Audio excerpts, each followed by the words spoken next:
Estamos de vuelta ya de la pausa comercial en iNoticias Edición Central, en este segundo bloque, para conversar con el cientista político Egon Montesinos, invitado del día de hoy. ¿Cómo estás, Egon? Muy bien, Pamela. Sin duda, harto tema para conversar en estos días de intensa campaña política, ¿cierto? Así es, mucha noticia política local y nacional en realidad. Así es, bueno, han habido varios debates, tenemos las elecciones ya que se nos aproximan a pasos agigantados, pero vamos a partir con un tema más local.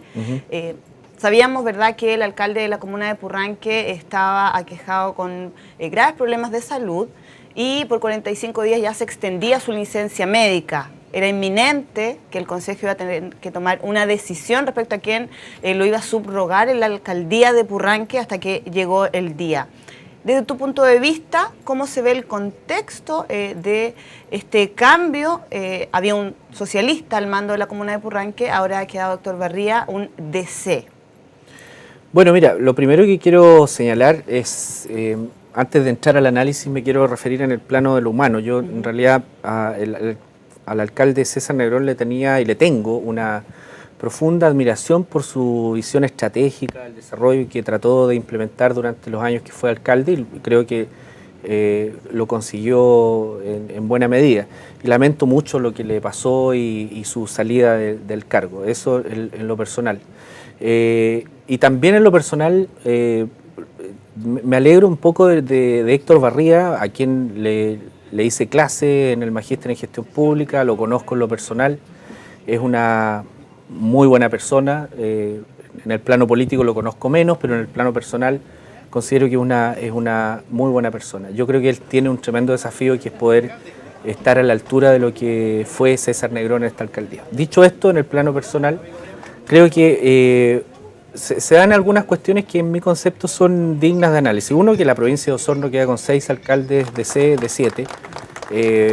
Creo que este es un récord histórico que tiene la democracia cristiana acá. Lo segundo, que ya el día martes, Pamela, cuando hacen una conferencia de prensa el presidente provincial del Partido Socialista, o el día miércoles, no recuerdo bien, el diputado Fidel Espinosa y otros dirigentes socialistas, ya se pudo vislumbrar que esto iba a tener algún tipo de conflicto dentro de, al menos, entre el Partido Socialista y la democracia cristiana. No tuvo mucho eco la conferencia de prensa y el llamado que hizo Francisco Reyes a los dirigentes de la democracia cristiana. Pedía un gesto.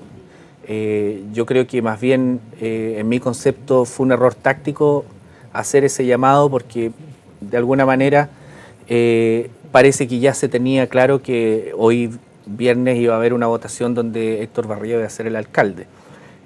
Pero bueno, el esfuerzo del Partido Socialista por mantener la alcaldía se hizo, y creo que finalmente no estaba ni en sus manos ni en las manos de la democracia cristiana, porque la ley establecía y establece que son los concejales los que eligen. Ahora, hay una cuestión no menor, en la elección hay una gran legitimidad de Héctor Barría, es decir, concejales de derecha, concejales radicales.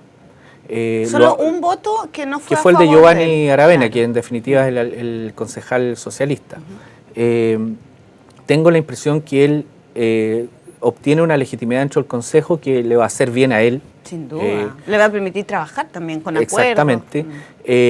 Pero va a tener este desafío, que es ponerse a la altura de un alcalde que en mi concepto era uno de los buenos alcaldes que tenía esta provincia en materia de visión estratégica.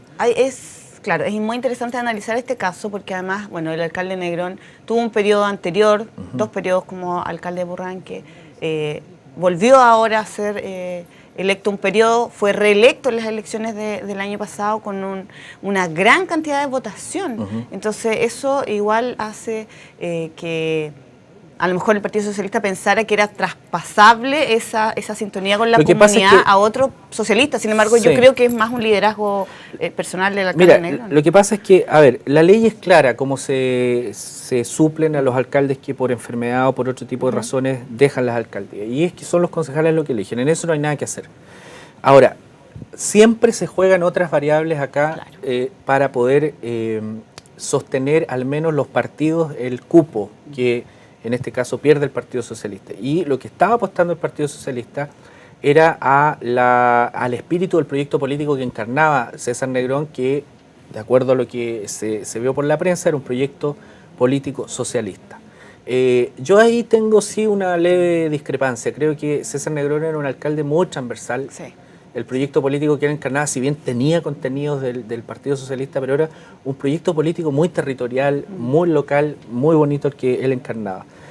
Pero también Héctor Barría tenía razón al decir, mire, yo fui el concejal más votado de la comuna, por tanto tengo el legítimo derecho de poder ser yo aquel que encarne esta nueva etapa. Sí, y en eso la ley de municipalidades lo respaldó, lo respalda, y creo que estas son las reglas del juego. Y bajo estas reglas del juego no hay nada que decir frente a eso, fue todo en el marco de lo que nuestra reglamentación actual se da.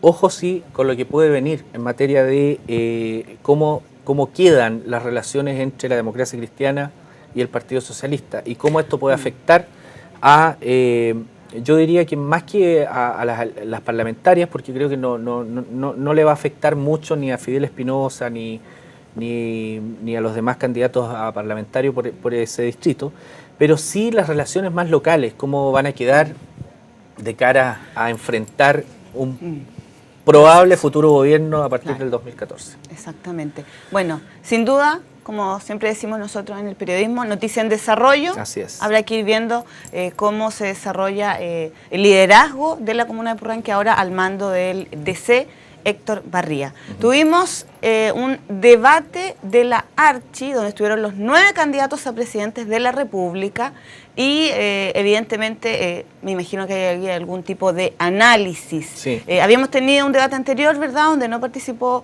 la candidata Michelle Bachelet, ahora sí participó ella. ¿Cómo viste tú el debate? Bueno, mira, yo lo vi todo, lo escuché todo en realidad, porque fue un debate más bien por las radios, pero también había vía streaming la posibilidad de verlo. Yo creo que fue un buen approach a debate. Las 2 horas y 15 que duró, yo al menos me entretuve mucho. El formato daba como para poder contrastar ideas, no entre los 9, pero sí entre candidatos ahí que hacían binomios y claro, se emplazaban. Eso fue lo bueno del debate, que hubo la posibilidad de conocer algunas de las propuestas de todos los candidatos.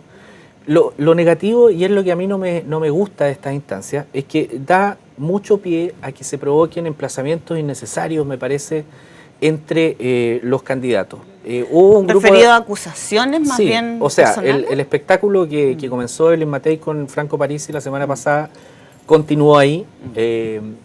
Luego se involucró Marco Enrique Ominami, muy fuerte con Franco Parisi. También de alguna manera se sumó a esto Marcel Clos, pero en un nivel muy secundario. Yo creo que este no fue el debate de Marcel Clos. Fue un debate que lo mantuvo muy de bajo perfil. Creo que los protagonistas en el plano, ojo, mira, en el plano del conflicto y del emplazamiento, los protagonistas fueron Meo, Parisi, Matei y Roxana Miranda, que en su estilo, en sus ejemplos y en sus emplazamientos, muy de la vida cotidiana, también la hicieron algo protagonista en esta dimensión. Ahora, hubo un conjunto de otros candidatos que fueron más bien protagonistas en tratar de plantearse frente a las posturas que los periodistas le hicieron. En ese plano yo creo, yo creo que ahí ganó Alfredo Freyr, también estuvo muy bien en eso Ricardo Israel, Michelle Bachelet respondiendo lo que pudo responder, y también de alguna manera el tercero, en el tercer grupo, que fue uno solo, el que lo vi muy descolocado, fue Jocelyn Holt, que de alguna forma no pudo él plantearse frente a los temas que se estaban discutiendo. Sin duda interesante, quedan ya pocas semanas para las elecciones del 17 de noviembre y bueno, una percepción más bien personal, digamos, y que a lo mejor representa a la gente en sus casas, tiene que ver con a esto que tú te referías respecto a las acusaciones más bien personales, de la vida privada, de cosas que finalmente no sabemos si van a influir tanto en el momento de la elección. Sí. Sí, en realidad no solo de la vida privada, pero sí ojo que lo que de los pasó, negocios. Exactamente, el vínculo con negocios, vínculo con educación, etcétera, son temas públicos, no son temas privados. Pero no tienen que ver con lo que decíamos, ¿verdad? De las propuestas de campaña, de los temas que a lo mejor pueden generar más conflicto entre las distintas posturas de los candidatos. Sí. Yo creo que la línea va a seguir por ese lado, digamos, de los ataques mutuos. Ahora, no sé si eso representa muy bien a lo que la gente quiere efectivamente ver en los debates. Hay un sector de la población que no le gusta, en general que hay un sector mayoritario que no le gusta mucho el conflicto en la política al momento de debatir. Más bien lo que espera un sector de la población es cómo ve su futuro, cómo se plantea el Chile de hoy de cara a los 4 años que se vienen en un nuevo gobierno y qué plantean los candidatos en esa materia. Yo creo que ahí poco se le sacó el provecho a esa dimensión en este debate. Insisto, sí lo pudieron hacer estos candidatos, como te dije, Israel, Feir, Bachelet y muy poco Jocelyn Holt, que yo creo que fue como el más huérfano de todos los candidatos, que trataba de molestar, trataba de ser incisivo, pero no tenía réplica. Eso es lo peor que le puede pasar a un candidato cuando trata de ser incisivo, cuando trata de tener ser punzante con otro candidato y no tener réplica, no tener regreso, es como que no te toman en cuenta. Entonces, pero eso sí lo lograron entre ellos, como te digo, Meo, Parisi, Matei. Lo lograron ellos, de tratar de provocarse entre ellos y responderse, y eso le puso algo de sabor al debate, pero te insisto, un sabor, en mi concepto, marginal, que no es mucho lo que se gana en ese sentido, porque te pone en un nivel que la gente finalmente puede disfrutar, la frase para el bronce, la frase para la galería, pero después en el reposo del debate, en lo que viene posterior al debate, no es mucho lo que queda para la opinión pública. Exactamente. Quisiera, como último tema, que pudiéramos hablar de la elección de consejeros regionales. Sabemos que es primera vez que vamos a tener acceso a elegir popularmente a los consejeros regionales. Hay una campaña de todos los medios de comunicación, informar a la gente, ¿verdad?, cuál es la función de los consejeros regionales, la importancia. Y me gustaría en ese sentido, a lo mejor ponernos un poquito más educativos, porque la verdad es que hay una cantidad de candidatos para consejeros regionales que yo personalmente no había escuchado nunca. Entonces, el tema es, vamos a tener 4 votos el día del día de la 4 papeletas. Exactamente. Sí. Vamos a tener que elegir presidente, senador, en nuestra zona también nos toca, diputado y consejero regional. Sí. Para que entendamos un poco todos, consejeros regionales son 4 en esta zona. Sí, acá en la actualidad hay 5 consejeros regionales en esta provincia. Pero ahora, con la nueva sistema de elección, se van a elegir solo 4, acá en la provincia de Osorno, es decir, se pierde uno de lo que se tenía. Eso es una pérdida para la provincia de Osorno. Pero ¿sabes? A mí lo que más me preocupa, uno, lo que tú dices, es el hecho de que vamos a tener 4 papeletas, vamos a tener una papeleta que en mi concepto va a tener mucho voto blanco, que es la papeleta de consejeros regionales. Los consejeros regionales, yo creo que los candidatos lo que están haciendo ahora es un esfuerzo sobrehumano, porque son los únicos candidatos de todos los candidatos que hoy día vemos, que tienen que hacer una doble tarea. Primero tienen que explicar qué es un consejero regional, qué significa esto. Cuando tocan a tu puerta, cuando tocan a la puerta de una señora o señor que no está viendo, un joven, dice, mire, soy fulano de tal, soy candidato a consejero regional. Entonces la gente dice, bueno, ya, ¿y qué es eso? ¿Qué significa? ¿Qué hacen? Tienen la tarea de hacer pedagogía social los candidatos, es decir, explicar qué hacen y luego pedir el voto. Porque luego que tú explicas qué haces, la gente probablemente asimila que es un actor político muy importante que influye en su futuro, pero luego viene la competencia, es decir, bueno, ¿por quién voy a votar? ¿O por quién voy a depositar la confianza para que pueda decidir sobre el destino de la provincia? Y lo segundo es el despliegue, lo tercero, perdón, es el despliegue que tienen que hacer los candidatos a consejero regional. Recordemos que ellos tienen que visitar 7 comunas.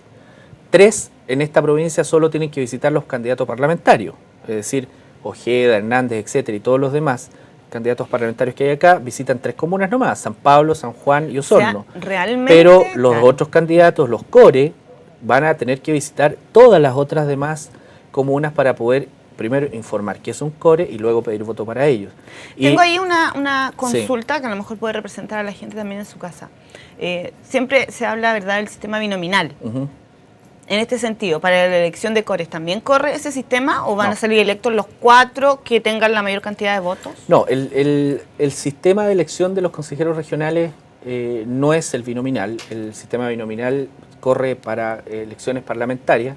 Ahí hay que tener claro que en elecciones locales y en elecciones, lo que hoy van a ser las elecciones territoriales de los cores, no existe el sistema binominal. Lo que hay es un sistema proporcional donde no necesariamente se elige a los candidatos, a las 4 primeras mayorías, sino que lo que existe en este sistema es lo mismo que el mismo sistema que se utiliza para elegir a los concejales. Es un sistema que se denomina DONT, la gente lo puede buscar en internet, D-HONT, sistema DONT de elección proporcional, donde lo que manda es la cifra repartidora.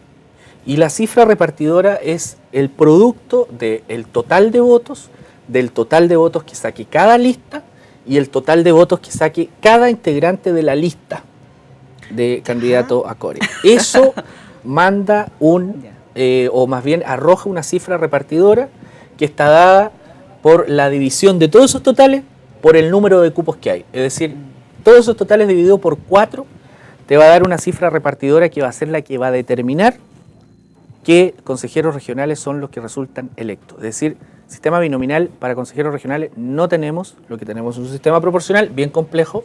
Bastante complejo. No entendí mucho en este momento, así que lo voy a tener que buscar en internet. Es difícil de entenderlo, pero la gente puede googlearlo y buscarlo, el sistema DONT, tenemos poco tiempo para explicarlo, en otro programa podemos traer una gráfica y simular de alguna forma cómo se llega a establecer los 4 consejeros regionales que de alguna forma van a resultar electos. Ahora, ojo, un detalle sí.